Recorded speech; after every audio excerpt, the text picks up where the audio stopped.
धन बाबा नंद सिंह जी महाराज। धन बाबा नंद सिंह जी महाराज। जन्म कथा बाबा नंद सिंह जी की।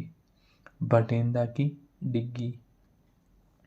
लहरे से वापस आते भटिंडा शहर से गुजरना था। भटिंडा शहर से लगभग 2 मील पश्चिम की तरफ नहर से 200 फुट उत्तर दिशा की ओर एक गोल सी शक्ल का तालाब जैसे बना था।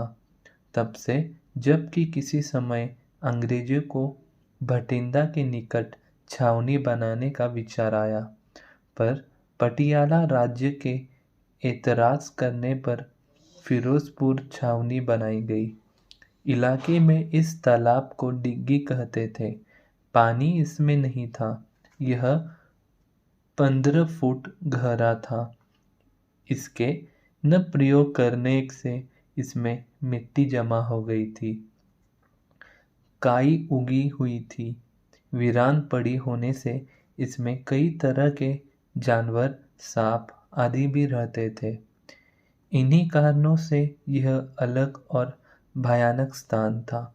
इसके एक तरफ नज़दीक और दूसरी तरफ दूर 2 रेलवे लाइन थी।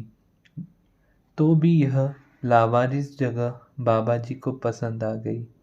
इसमें बैठकर दूसरी दुनिया तो दिखाई देती ही नहीं थी और बाबा जी दुनिया को देखना ही नहीं चाहते थे। भटिंडा शहर में एक गुरुमुख नामिक सेठ रहता था, जो लहरे से बुच्चू वाले बाबा जी का सेवक होने पर बाबा जी का जानने वाला था। पर जब बाबा जी ने डिक्की पर चरण पाए तो यह सेठ तो चालाना का चुका था। पर उसके पुत्र लक्ष्मण दास ने विनती की हुई थी कि बाबा जी भटिंडा में भी कभी दर्शन दो।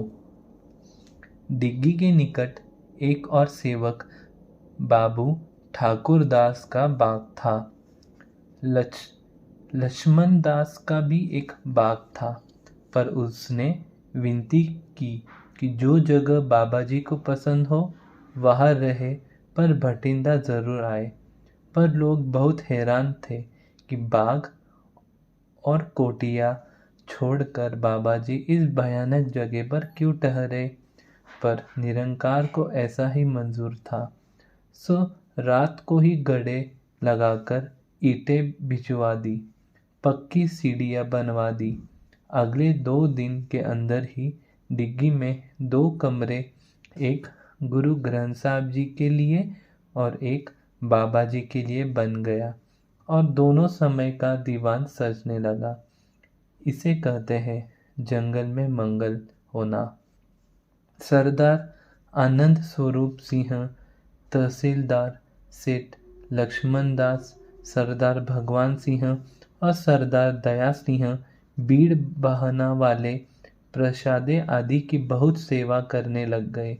इस बार कीर्तन पूर्णमासी उत्सव यहाँ ही मनाया गया। नज़दीक नज़दीक से संगत तो रात को ही चली आ गई। जोड़ा आदि बहर से आई संगत वापस गई नहीं थी और सुबह के दीवान के पश्चात बाबा जी ने संगत के बीच यह अनोखा पर्चा पाया। नहरे में गड़वा गिर गया है, निकाल कर लाओ। है कोई लाने वाला? उस समय नहर ऊपर तक भरी हुई चल रही थी, लगभग 12 फुट गहरी होगी। संगी क्या और विहंगम क्या, सबकी समझ में कोई ऐसा पर्दा पड़ा कि किसी को पूछने की कोई हिम्मत ही न हो कि बताओ बादशाह कहाँ गिरी है, मैं छलांग लगाकर निकाल लूँ। बात आ गई हो गई। जब संगत प्रसादा चखने लगी तो बाबा जी ने वचन करने शुरू कर दिए। वचन करते हुए संगत को डांटना शुरू कर दिया। तो भाई मेवा सिंह रागी कहने लगा कि जोड़ा की संगत अनजान है। तो बाबा जी कहने लगे, तू तो अनजान नहीं है, तुम्हें इतना समय हो गया है संगत करते, तूने कौन सी छलांग लगा दी। तो पास ही शेरपुर का भगत कहने लगा कि मेरा मन तो करता था छलांग लगाऊं, तो बाबा जी कहने लगे, हाँ, अब तो प्रत्येक कोई कहेगा। वह अवसर तो लाखों कोस दूर गया। पर्चा बार बार नहीं पड़ता। कसौटी पर ठीक उतरना आसान नहीं है। 50 वर्षों के हम हो गए हैं। देखना था कि हमारे पास कोई लेने वाला भी आया है कि नहीं। अच्छा, अब छको प्रसाद। उपरांत बाहर से आई संगत आज्ञा लेकर घरों को चली गई और यहाँ ऐसे ही सत्संग चलता रहा। अब दिसंबर की पूर्णमासी आ गई, इसलिए जोड़ा के भी 8 आदमी पैदल पहुंच गए। इनमें 2 जवान थे, जिनमें एक इंद्र सिंह, जो दिनों दिन बाबा जी के बहुत समीप खींचता चला आ रहा था। बाबा जी ने हर रात स्वप्न में दर्शन देने। इंद्र सिंह ने सोचना, रास्ता खेतों में नहीं है, बाबा जी कैसे आ जाते हैं। स्वभाव इतना भोला भाला था कि कई बार बड़बड़ाने भी लग जाना। जोड़ा रहते एक बार इंद्र सिंह की माताजी ने बाबा जी ने पूछा था कि उसके कितने पुत्र हैं, तो उसने बताया था 5। बाबा जी ने कहा था कि एक हमें दे दो, 4 आप रख लो। इसकी इधर से खींच उधर से ढील, कुछ संकोच और कुछ आनाकानी में अब तक 2-3 वर्ष बीत चुके थे। बीच बीच में इंद्र सिंह ने जोड़ा की संगत के साथ नानकसर भी जाते रहना। कभी कभी झाड़ू लगाने की, कभी कभी जमीन एक समान करने की, कभी वृक्ष को पानी देना, कभी वस्त्र धोने की और कभी जल निकालने की सेवा करनी। बात क्या, कभी बेकार नहीं रहना। अब से कुछ सप्ताह पहले बाएं बाजू पर एक फोड़ा सा निकल आया। वह बहुत तंग करे, कभी भरे नहीं और चीर भी न दिया जाए। न वह ठीक हो, न कोई काम हो सके।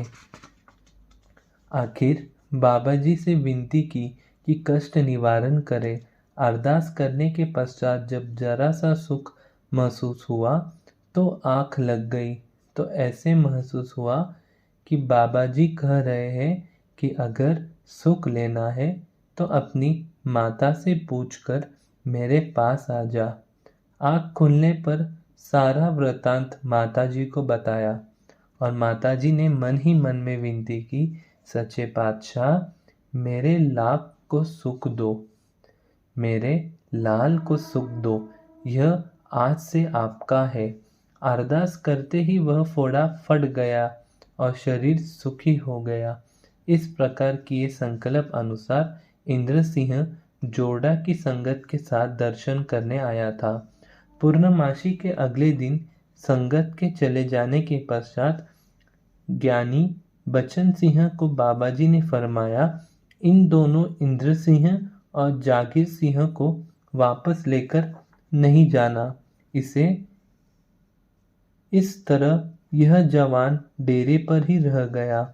यहाँ रहते कीर्तन में हिस्सा लेना, जल सेवा का काम तो था ही, साथ ही सारी रात दिन सुखमनी साहब के पाठ करने और सुनने की सेवा भी मिल गई और इतनी निभाई कि 5-5, 7-7 अष्टपदियाँ सोने जगने में ही कह देनी। फिर सुखमनी कृपाल सिंह को भी सत्कार करना।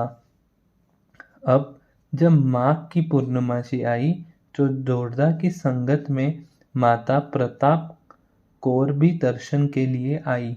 तो बाबा जी ने अपने स्वभाव अनुसार कहा, माई ले जा अपने लाड़के को, आपके घर के काम काज को फर्क पड़ता होगा। माई जी, मेरे 5 पुत्र हैं, इसको अपने चरणों में ही रखो, इसको सद्बुद्धि बख्शो। इस तरह बात पक्की होने पर कुछ दिनों के पश्चात हजूर सेवा भी मिल गई और वह नवयुग केवल बाबा जी के लिए ही रह गया और फिर वापस कभी नहीं गया। बाबा जी के डिग्गी पर रहते जब वार्षिक मुरम्मत आदि के लिए नहर को बंद कर दिया गया, बाकी पानी सूख गया, तो नहाने धोने छिड़कवा आदि करने में कठिनाई आई। रेतील इलाका था, जब जरा सी हवा चलती तो मिट्टी उड़ती, इसलिए भी छिड़कवाव होना जरूरी था। पर छिड़काव कहाँ से करें? जब शाम को सेवकों ने विनती की तो अगली सुबह बाबा जी ने एक स्थान पर खूंटी गाड़ कर कहा कि पानी यहाँ से निकाल लो। नहर के बेड़ से वह ऐसा स्थान निकला कि अगर एक बाल्टी भर ले तो वहाँ पानी फिर उतना हो जाए। महीने भर नहर बनती रही। फसलों को पानी की कमी थी। इंद्र देवता भी एक अनोखी उलझन में पड़ गए। अगर वर्षा करे तो उस पर मालिक के प्यारे को भी कठिनाई होती।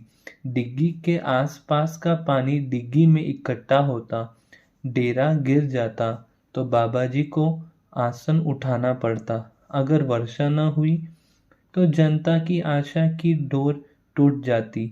तो उसने दोनों को रखने का प्रयास किया।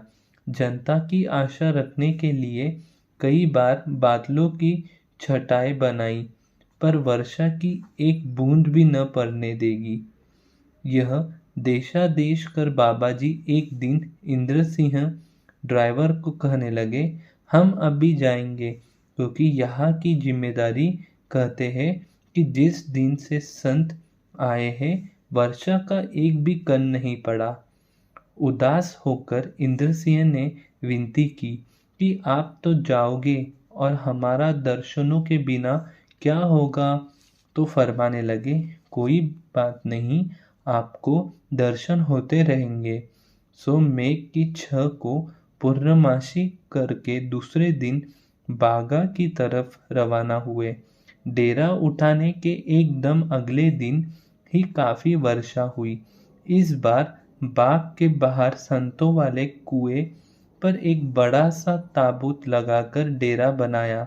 यहाँ ही आने पर भाई इंद्र सिंह को हजूरी सेवा बख्शो पर फरमाया। इंद्र सिंह राजसी नाम है, आपको ईश्वर बनाते हैं। फिर देखने के लिए कि नाम पक्का हो गया है कि नहीं तो इंद्र करके आवाज लगाते। जब इंद्र सिंह ने इस नाम पर बोल पड़ना तो डांटना कि क्यों बोला है। इस बार जंग मदियाने की संगत को 2.5 महीने का समय देकर वैसाखी से पहले ही मलबे की तरफ आ गए, क्योंकि वैसाखी से पहले दमदमा साहिब के भी दर्शन करने थे। इस अवसर के लिए एक निश्चय प्रोग्राम था। उस अनुसार दमदमा साहिब के दर्शन करके वापस नानकसर डेरे पर आ विराजमान हुए। धन बाबा नंद सिंह जी महाराज, धन बाबा नंद सिंह जी महाराज।